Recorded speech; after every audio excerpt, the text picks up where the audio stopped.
பஞ்சு முறுக்கு மந்த்ரா கடலை எண்ணெயில நானே பண்ணுது ஒரு சேலஞ்ச்.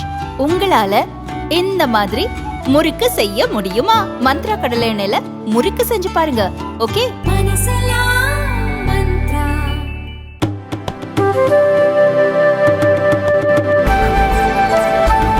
ஈட்டி எறிதல் பயிற்சியின் போது பள்ளி மாணவன் தலையில் பாய்ந்த ஈட்டியால் அந்த மாணவன் மூளைச்சாவு அடைந்திருப்பது அனைவரையும் அதிர்ச்சிக்குள்ளாக்கி இருக்கிறது.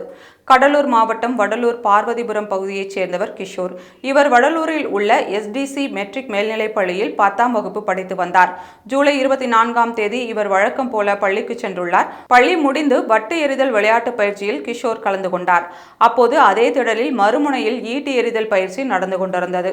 அப்போது ஒரு மாணவன் ஈட்டி எறிந்த போது அது எதிர்பாராத விதமாக கிஷோரின் தலையில் பாய்ந்தது. இதை கண்டு அங்கிருந்தவர்கள் பலத்த காயமடைந்த கிஷோரை மீட்டு புதுச்சேரியில் உள்ள தனியார் மருத்துவக் கல்லூரி மருத்துவமனைக்கு அழைத்துச் சென்றனர். அங்கு அவருக்கு தீவிர சிகிச்சை மேற்கொள்ளப்பட்டு பின்னர் சென்னை தனியார் மருத்துவமனையில் அனுமதிக்கப்பட்டார். பிறகு அங்கிருந்து விழுப்புரம் மருத்துவக் கல்லூரி மருத்துவமனைக்கு மாற்றப்பட்டார். ஆனால் கிஷோர் ஏற்கனவே மூளைச்சாவு அடைந்துவிட்டதாக மருத்துவர்கள் தெரிவித்தனர். இதனால் மகன் மூளைச்சாவு அடைந்ததை கேள்விப்பட்ட அவரது தாயார் விஷம் கொடுத்து மருத்துவமனையில் அனுமதிக்கப்பட்டுள்ளார். பள்ளியில் உள்ள சிறிய மைதானத்தில் வட்டு எறிதல் மற்றும் ஈட்டி எறிதல் பயிற்சி போதிய பாதுகாப்பின்றி வழங்கப்பட்டதே இந்த விபத்திற்கு காரணம் என பெற்றோர் குற்றம் சாட்டுகின்றனர். இது தொடர்பாக வடலூர் போலீசார் விசாரணை மேற்கொண்டு வருகின்றனர்.